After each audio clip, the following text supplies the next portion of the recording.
Proses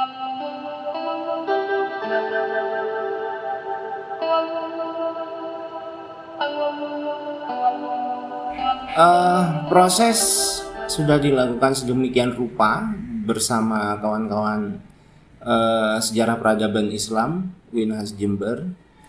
Dari hasil tersebut ada banyak hal unik yang terjadi.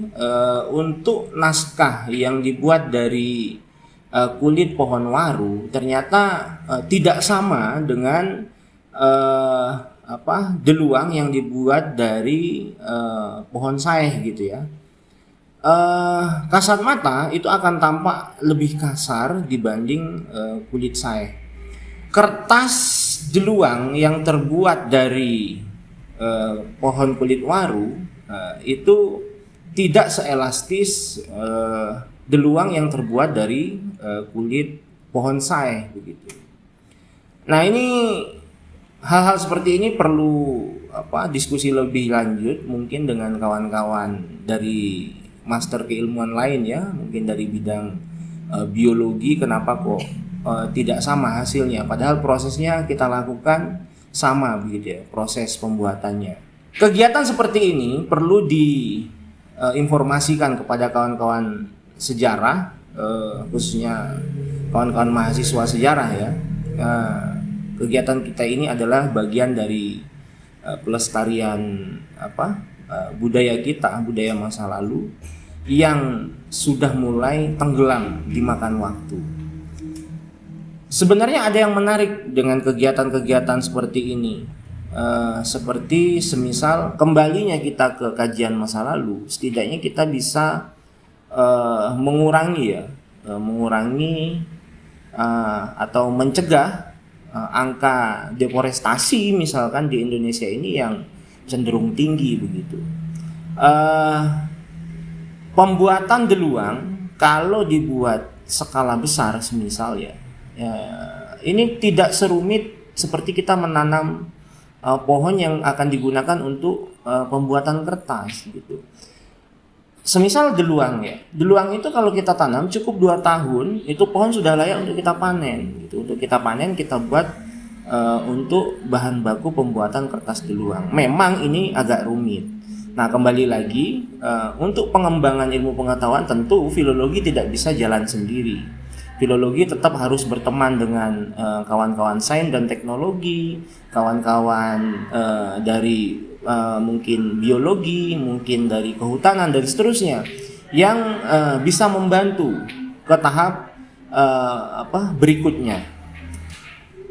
Deluang seharusnya tidak dipandang kuno oleh kawan-kawan sejarah ya, tidak hanya dipandang sebagai peninggalan lama begitu. Seharusnya juga dipandang bagaimana ke depan jika deluang ini dikembangkan begitu.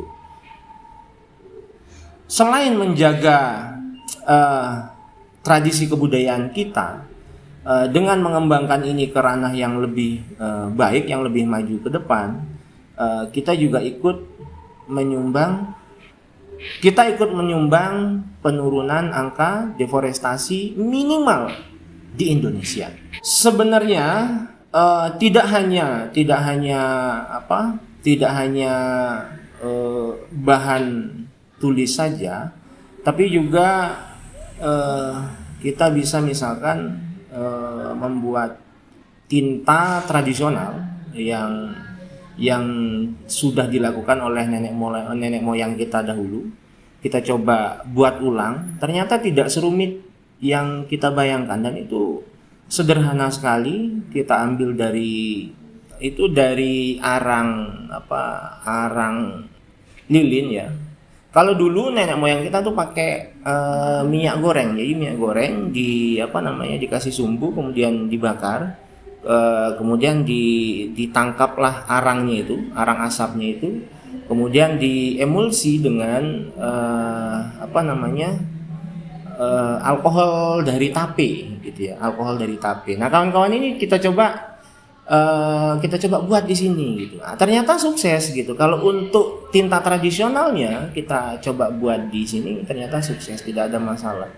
Cuman ada hal unik, yaitu kalau penelitian sebelumnya yang dilakukan oleh Teddy Permadi terkait pembuatan kertas deluang gitu ya, kita coba praktekkan dengan media yang berbeda. Misalkan kita pakai di sini adalah kulit waru, ternyata ada terjadi perbedaan. Tetap bisa kita pakai untuk media tulis, hanya saja elastisitasnya berbeda antara kertas deluang yang terbuat dari pohon saeh dan pohon waru.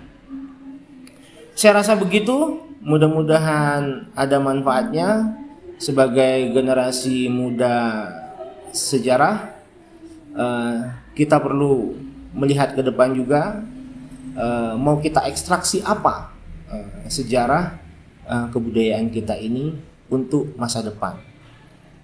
Jangan lupa subscribe dan dukung channel ini, karena like dan komen